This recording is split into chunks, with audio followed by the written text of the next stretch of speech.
Perkenalkan, nama saya Muhammad Malik Hussein dari kelas MN23F, prodinya manajemen. Kemudian saya dari kampus Universitas Buana Perjuangan Karawang. Perkenalkan, nama saya Muhammad Faizal Talat. Saya dari kelas MN23F, prodi saya manajemen, dan saya dari Universitas Buana Perjuangan Karawang. Perkenalkan, nama saya Brian Marcelino dari kelas MN23F. Saya dari prodi manajemen. Saya dari kampus Universitas Buana Perjuangan Karawang. Assalamualaikum warahmatullahi wabarakatuh. Saya Muhammad Malik Hussein ingin menjelaskan terkait laporan yang dari kunjungan PT Yamaha Indonesia Motor Manufacturing yang berada di KIC. Baik, kita jelaskan dari latar belakangnya dulu. PT Yamaha Indonesia Motor Manufacturing ini adalah perusahaan yang memproduksi sepeda motor dan suku cadangnya yang didirikan pada tanggal 6 Juli tahun 1974. Awalnya Yamaha ini mulai beroperasi di Indonesia pada tahun 1969 dengan hanya merakit sepeda motor, dan kemudian berkembang sampai saat ini menjadi produsen yang sukses di Indonesia dan juga Asia Tenggara. Yamaha Indonesia Motor Manufacturing ini memiliki dua lokasi utama, yaitu berada di Pulau Gadung, di Jakarta Timur, dan juga Karawang Barat. Nah, tujuan kunjungan ini dilakukan adalah untuk memperlihatkan proses perakitan motor dari awal sampai akhir itu bagaimana, dan juga peran pada karyawannya, manajemen sumber daya manusianya, strategi promosinya, dan juga keuangannya itu seperti apa. Kemudian metode ini menggunakan metode deskriptif dengan pendekatan observatif, yang dimana ini kita langsung berkunjung ke PT Yamaha langsung ya pada tanggal 17 Mei 2025 yang terletak di kawasan industri Karawang, Jawa Barat ya.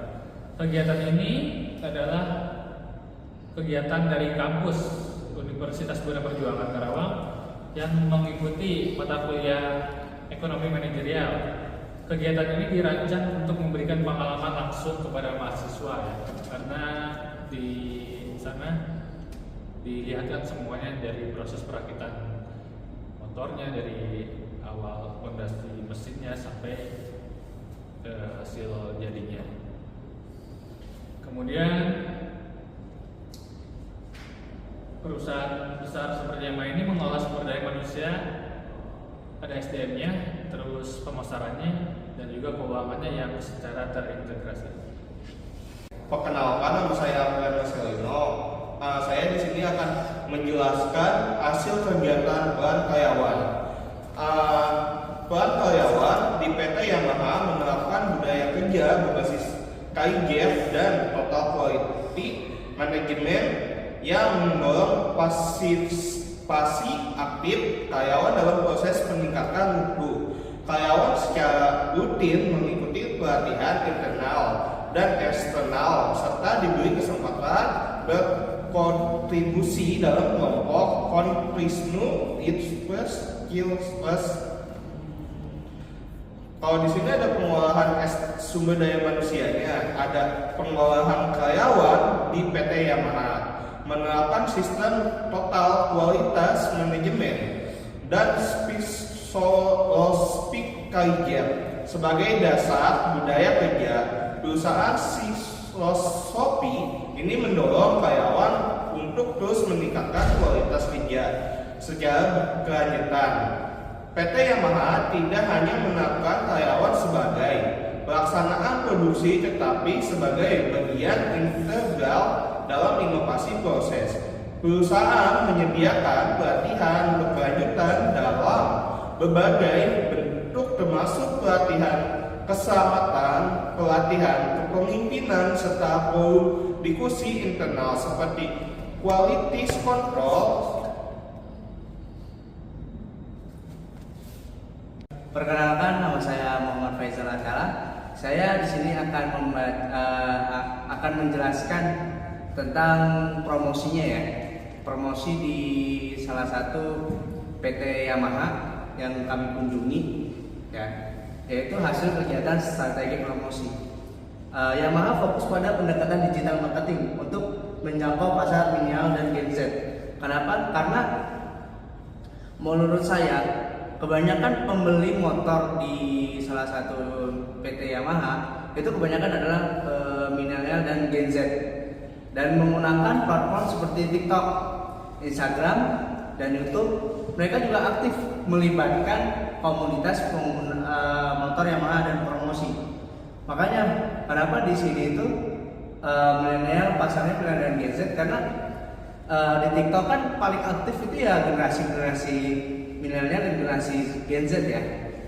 Dan di situ pasti dilihat gitu kan dari promosi. Kalau misalnya menggunakan promosi Facebook atau yang lain itu mungkin nenek moyang kita lah ya, promosi seperti itu. Kemudian ada strategi pemasaran yang Yamaha mengadopsi strategi pemasaran modern berbasis digital untuk menjangkau konsumen muda. Perusahaan memanfaatkan media sosial seperti Instagram, TikTok, dan YouTube sebagai platform promosi utama. Kampanye digital Yamaha tidak hanya informatif tetapi juga menyentuh aspek emosional melalui storytelling. Jadi di sini juga kan Yamaha juga ada ambasadornya Komeng. Jadi dia juga di situ, di TikTok juga ada, di TV juga ada, salah satunya di TV ya, atau di platform anak muda ya, di Instagram, TikTok. Tuh. Kemudian strategi ini tidak hanya dikelola oleh tim pemasaran internal, tapi juga diperkuat melalui kerjasama dengan komunitas pengguna produk Yamaha, yaitu Yamaha Riders Club. Komunitas ini aktif menyebar konten, mengadakan kegiatan touring sosial dan edukasi keselamatan berkendara yang secara tidak langsung memperkuat citra merek. Jadi Yamaha juga mempromosikan merek dia, gimana caranya dia juga lebih unggul dari merek-merek lain gitu. Mungkin terus dah cukup. Oke, baik, kita lanjut ke hasil kegiatan yang membahas tentang keuangannya, yaitu ya keuangan PT Yamaha ini itu menggunakan sistem Enterprise Resource Planning, yang dimana ini untuk memastikan efisiensi dan juga akuntabilitas, yang dimana setiap aktivitas keuangan ini selalu terpantau gitu secara real time, yang memungkinkan manajemen untuk mengambil keputusan berdasarkan data yang valid. Ya, proses audit ini dilakukan secara berkala ya oleh tim audit internal yang independen. Hal ini mencegah terjadinya fraud atau kecurangan ya. Ya, juga memastikan penggunaan dananya itu sesuai dengan rencana anggarannya. Selain itu, Yamaha juga menerapkan diversifikasi produk untuk meminimalkan resiko ketergantungan pada satu jenis kendaraan atau segmen pasar tertentu. Ya, kesimpulan dari hasil kegiatan kunjungan ini, berdasarkan kegiatan kunjungan industri yang dilakukan, dapat disimpulkan bahwa keberhasilan PT Yamaha Indonesia ini didorong oleh yang pertama yaitu karyawannya ya, yang kompeten dan juga strategi promosi yang kreatif, bekerja sama dengan ya kayak orang-orang terkenal kayak Komeng atau Dino Rossi, dan juga serta pengelolaan keuangannya juga yang profesional. Ketiganya ini saling melengkapi dalam membentuk daya saing perusahaan. Saran bagi mahasiswa peserta kunjungan adalah untuk terus mengembangkan pemahaman praktis tentang manajemen industri melalui kegiatan serupa. Sementara bagi pihak penyelenggara kunjungan disarankan agar kegiatan ini terus ditingkatkan dengan baik, diskusi lebih mendalam lagi, dan juga diberikan untuk membuka ruang kolaborasi dengan dunia akademik agar praktek terbaik mereka bisa dijadikan bahan studi lebih lanjut.